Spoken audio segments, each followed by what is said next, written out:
Boom, there's Pete, Iditarod champ from a number of years ago, and from Bethel. Just won his record-breaking 10th Cusco 300, putting his, we got a pile for trash and pile for return bags if you have some stuff that you want to send home, non-perishable items, gloves and socks and stuff. You can drop it off here, and then it'll get flown back to the Iditarod headquarters where you can pick it up in the spring. Oh, you know what I was just thinking of was something unique about this year. It's like most of the Iditarods that I remember, I've only been kind of paying attention for about a decade, but typically daylight savings is like the middle weekend of the race. So, but since this year they do the first weekend in March is when the Iditarod typically starts, but the first weekend in March was kind of half February, half March, so they started it March 7th instead of February 28th, right? And the next day after the ceremonial start was daylight savings, where the day that they started the race for real from Willow, the restart.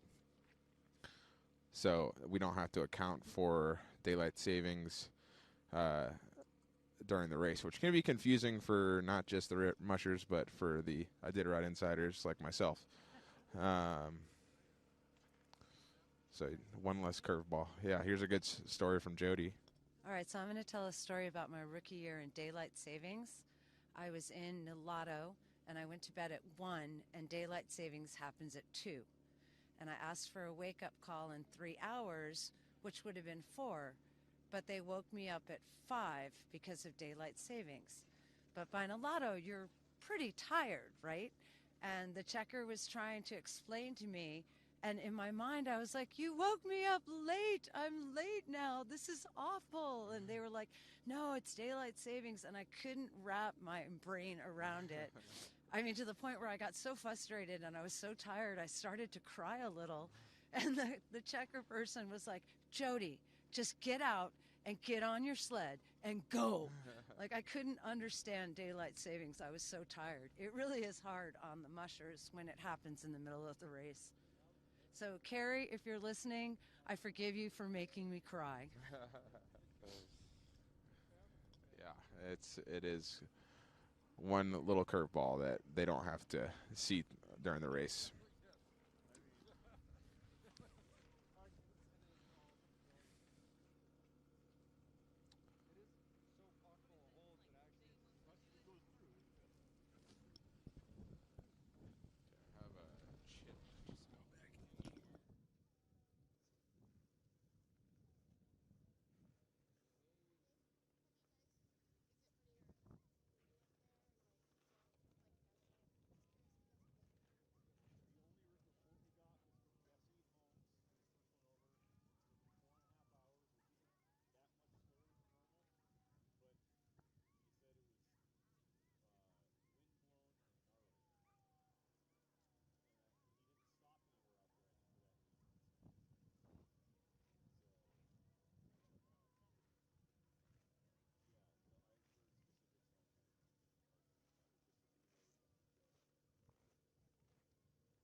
checkpoint. Multiple veterinarians here, making sure all the dogs are taken care of.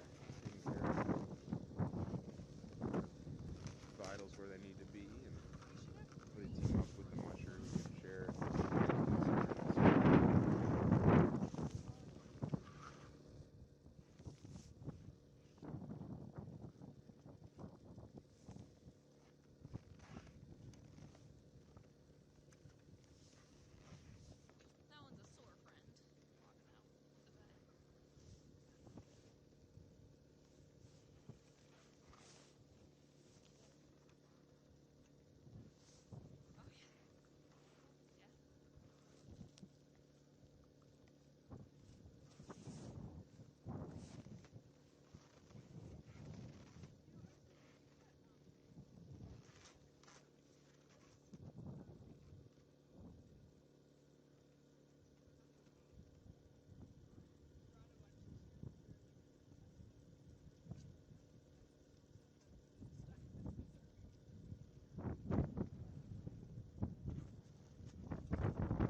All right, we got another dog team coming in here to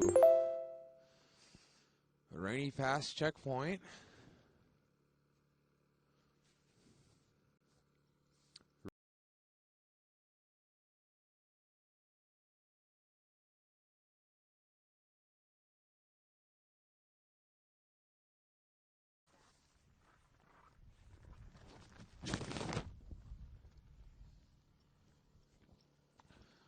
All right, Richie Beatty is coming in to Rainy Pass.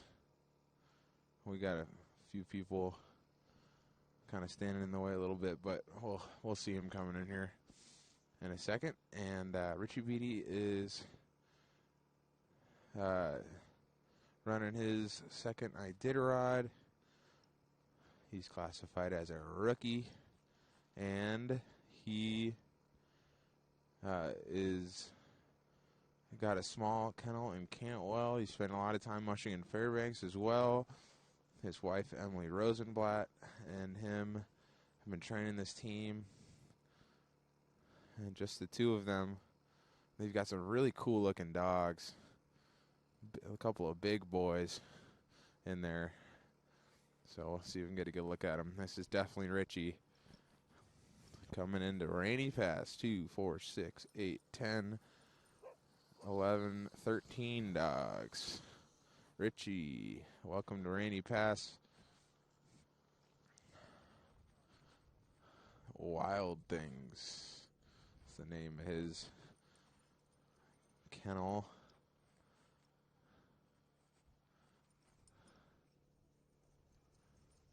Some of the bigger dogs you'll see here in the race.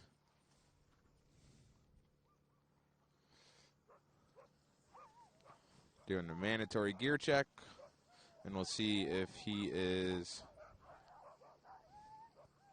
staying or going. He's got some of those. I can't, do you know the name of those harnesses? I believe they're similar to the harnesses that Milla is making. Yeah, Pete uses them too. These are a different kind of more of an alternative, but you're seeing it kind of be more of a mainstream kind of harness. These they pull from the front from their chest is kind of the upper chest more than the X-Backs will go through the middle of their front legs. So it kind of changes the pressure point of how they're pulling. It's worked really well for some dog teams, and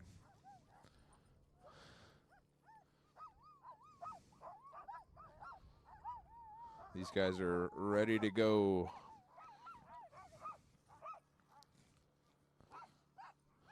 Big dogs. Couple little ones in there too. All the dogs you see in a lot of these teams, there's maybe one or two exceptions, but most of these dogs are Alaskan Huskies. Alaskan Huskies, a pretty diverse breed. It's not technically registered by the American Kennel Club as a breed because, as you can see, they don't have a uniform look. You got dark dogs, light dogs, brown eyes, blue eyes, floppy ears, and pointy ears. That's because they're not breeding for appearance; they're breeding for performance and good sled dog attributes, physical attributes, things like tough feet and a good appetite, desire and drive to run. How quickly do they recover?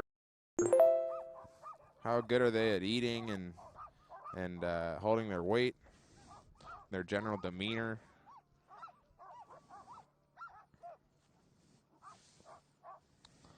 They've proven to be the best distance dogs are going to be Alaskan Huskies, but Siberian Huskies are still great sled dogs. I believe Jay Fauché it has a Siberian team, so we'll get to take a look at that. But really robust dogs, tough dogs. You're going to see all these dogs wearing booties when they're running, but they won't really wear them when they're resting. It's just a preventative measure to keep their feet from wearing, their pads from wearing down. The colder it gets, the more abrasive the snow gets. So it's just good to, the feet are real important when they're running 1,000 miles on them. Got to keep them, those feet healthy. They just, their feet stay warm on their own. They actually release heat. As instead of sweating, you'll see they release heat from the bottom of their feet and, of course, from their tongues. So, yeah, their booties they're wearing are just to prevent wear and tear on the bottom of their feet. But they already have inherently tough feet. Richie's going to be staying here in Rainy Pass, camping his team. He's going to get his dog team parked. He's got a strong-looking team.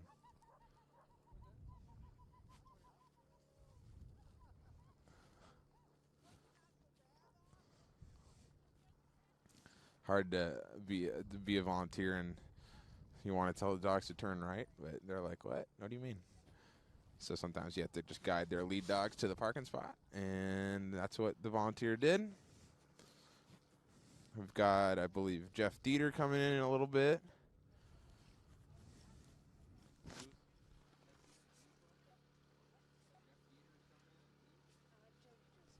Yeah, Jody Joseph and Jeff Dieter are the next two mushers we're expecting to see. And after that, there'll be a little bit of a break before our next musher. I think there may be someone just left Finger Lake, but the back of the pack is there's still some folks hanging out at Finger. Oh, you looking at me right now? Hi. It's me, Sean. And, yeah, pretty exciting times here at Rainy Pass here on Pentilla Lake. It's just like in the heart of the Alaska Range, an incredible place. One of the most beautiful checkpoints of the race. And an incredible family here, family-run lodge that has been super helpful, keeping us supplied with water and a cozy, warm cabin for the volunteers, a cozy, warm cabin for the mushers, and ample parking space for all the dog teams, and some watering holes for mushers to get some water for their teams and for their dogs and for themselves.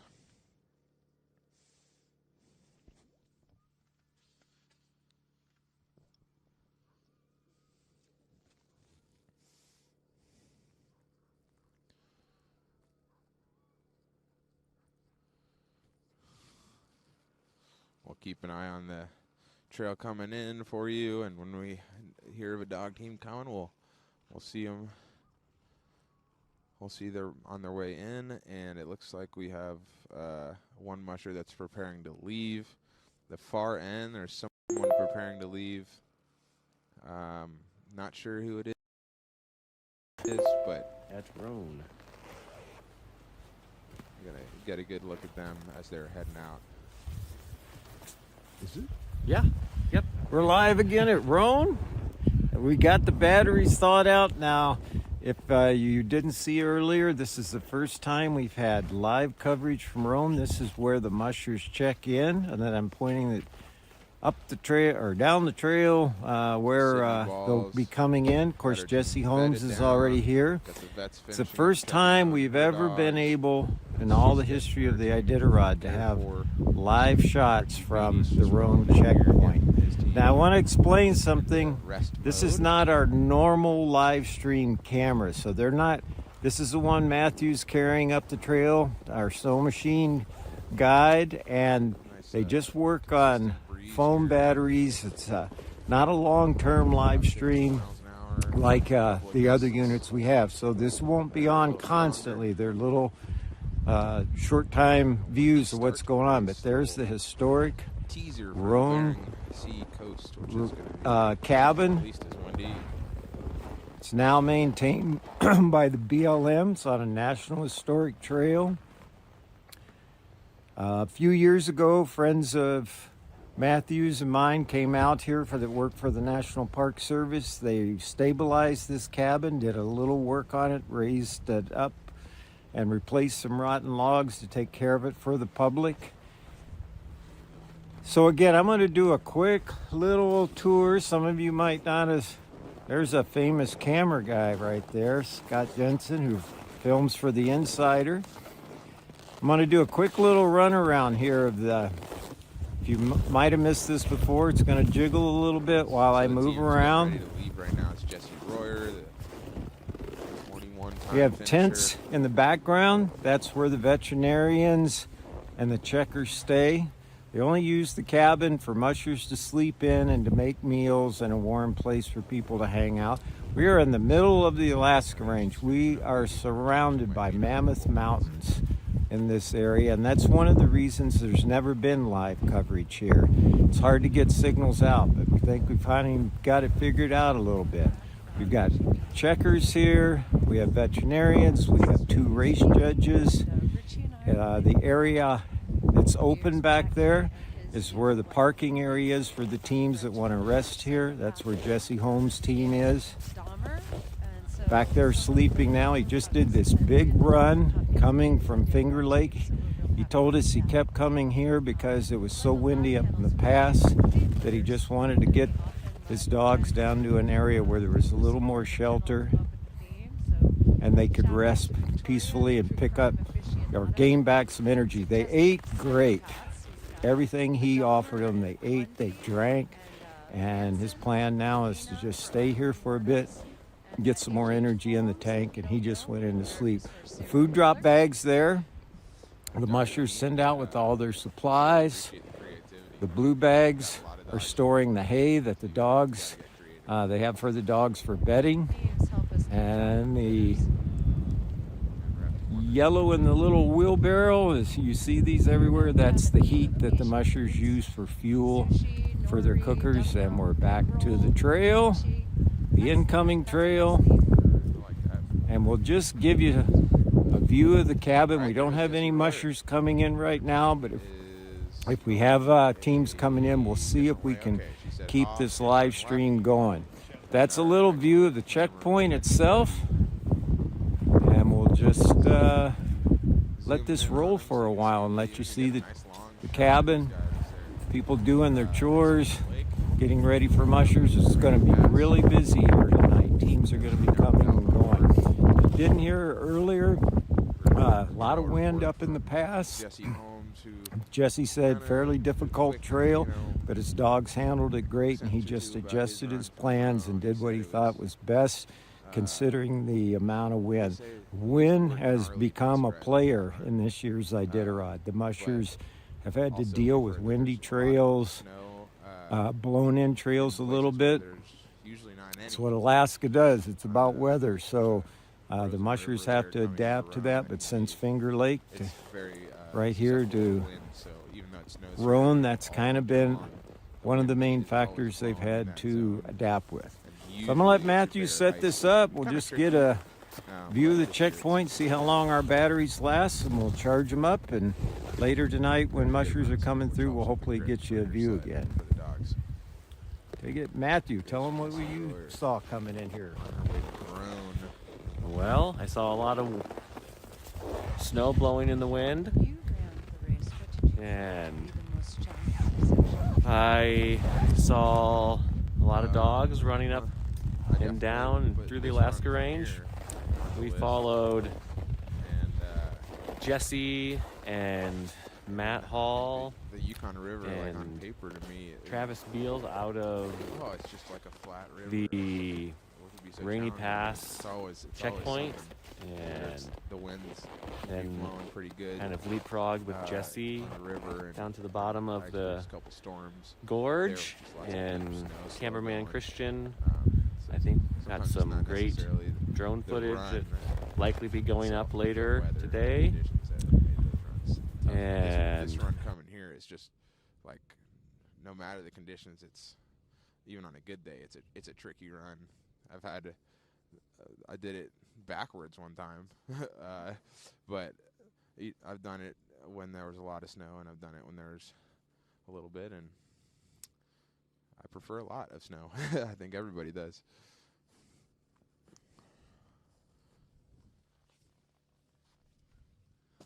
Here's Chad coming to drop off his bags. He's his third Iditarod this year. He's been Rookie of the Year and Most Improved Musher. He's finished in the top 10. He's got a young team and an experienced team. And he's probably beginning to get ready to head out after a short nap. Mushers are typically sleeping during these 4-hour rests or 5-hour rests, maybe an hour, 2 hours if they're lucky.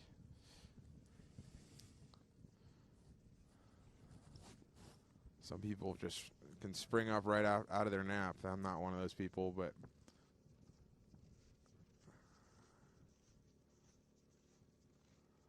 once you get walking and moving and taking care of your dogs, your brain fog starts to go away.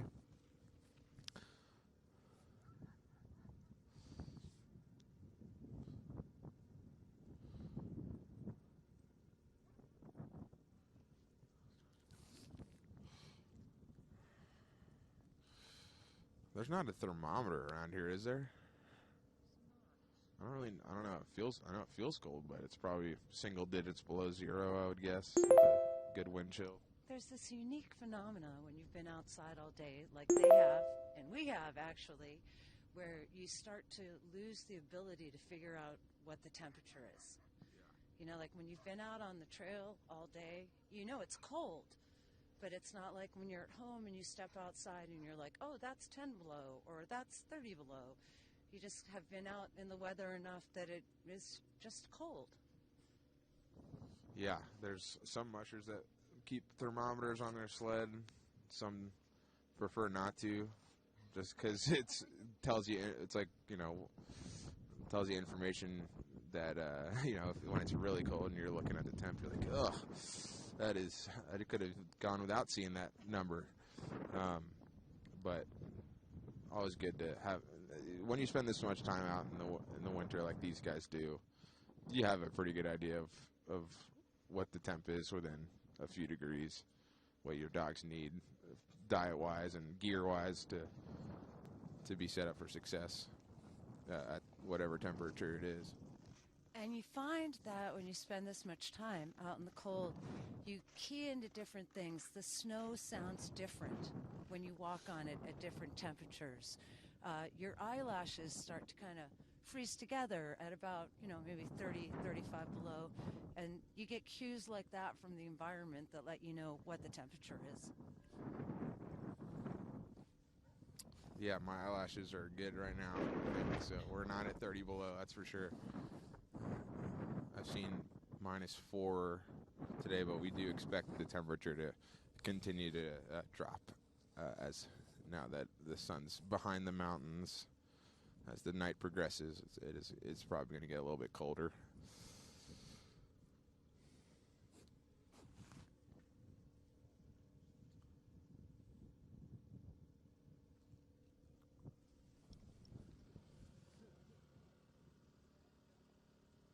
We're still waiting on Jeff Dieter and Jody Joseph.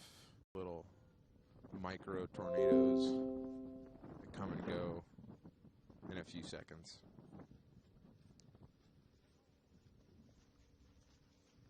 And we got Jody Shelley coming in and dropping off some bags.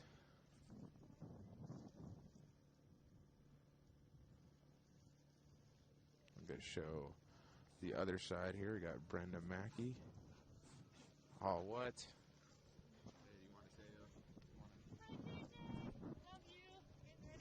Head out. Oh, I'm talking to this. Hi, JJ. I'm getting ready to head out. Love you. Yeah, thank you. Have safe trails. Happy trails.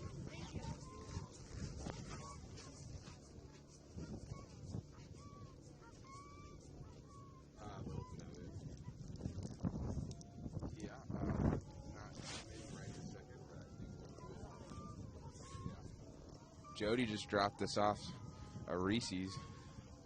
Shout out to Jody Shelley, Josie Shelley. There's too many Jodies, and there's Jody and a Josie, but we got some Reese's from Josie Shelley, and she's a fierce competitor in mushing. She won the Yukon Quest 750 just literally like a few weeks ago, and so she's got some dogs that are just used to traveling long distances out on the trail, and we'll be expecting to see her in the front half of this race as she continues to move down the trail. She was, I believe, Rookie of the Year 2 years ago, and recently married. She's trains out of Fairbanks. There and Back Again Sled Dogs, I believe, is their kennel name, and they got all the Instagrams and Facebook and social media and stuff. So you can check them out on. A real strong dog team. Her dogs are up and moving a little bit, and they're getting ready to boogie. And so is Pete Kaiser, I think, getting his team ready to go. I think he's the team we're hearing off in the distance here. So Pete's going to head out onto the trail. Be curious to see how his race schedule develops as well. Another incredible mushing resume there with Pete being our 19 or 18 that he won this race, Pete?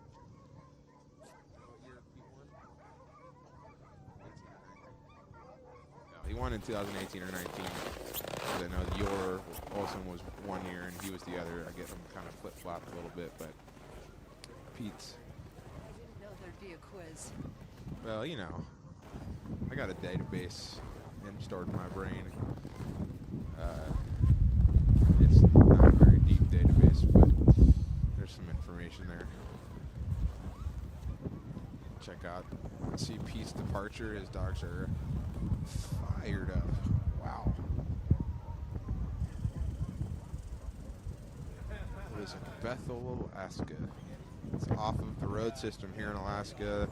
Not a lot of this state has roads, including but not limited to Rainy Pass. To get here, you gotta go on a long snow machine ride, or a quick bush plane will get you here. A lot of these mushers historically and currently live in places where there is no access to the main highway.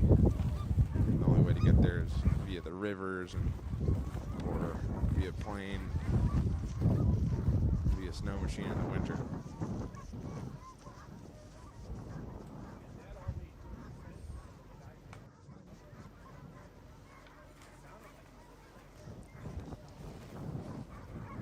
Wow. That is a dog team that is ready to go. They're like, yo, Pete, hurry up, man. We're ready to rock.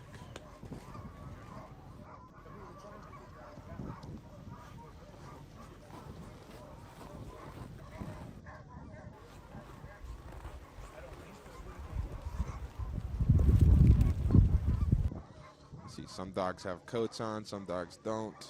Some dogs have longer, thicker fur than others. Some people train their dogs in a slightly warmer zone in Alaska than others as well. So it just personal preference on the mushers whether they want to put coats on their dogs. They all are able to stay warm. Sometimes putting the coat on can give them a little added boost to put those calories more into running than to keep them warm. But there goes Pete, and it's fun to see the dogs go from incredibly loud the second they start moving, nice and quiet, because they're doing exactly what they want to do, run. That's what these dogs are bred to do. And if you've ever been around working animals are happiest when they're getting to do the job they were bred to do. Good looking dog team right there.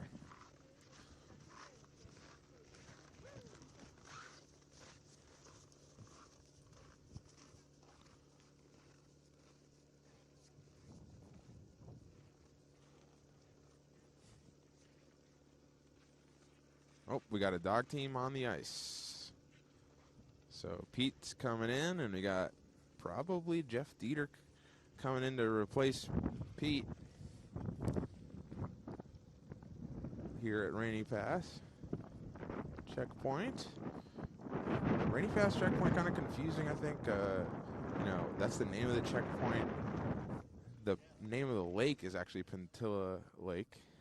And then they go and climb up to a geographic location that is called Rainy Pass, which is like the top of the climb here from this lake. You go up to the top of Rainy Pass, and then you descend down into the famous Dalzell Gorge. And if you're new to mushing, there's this amazing video of the Dalzell Gorge from 2014 when Jeff King put a GoPro on his sled as he was going down the Dalzell Gorge with minimal snow conditions.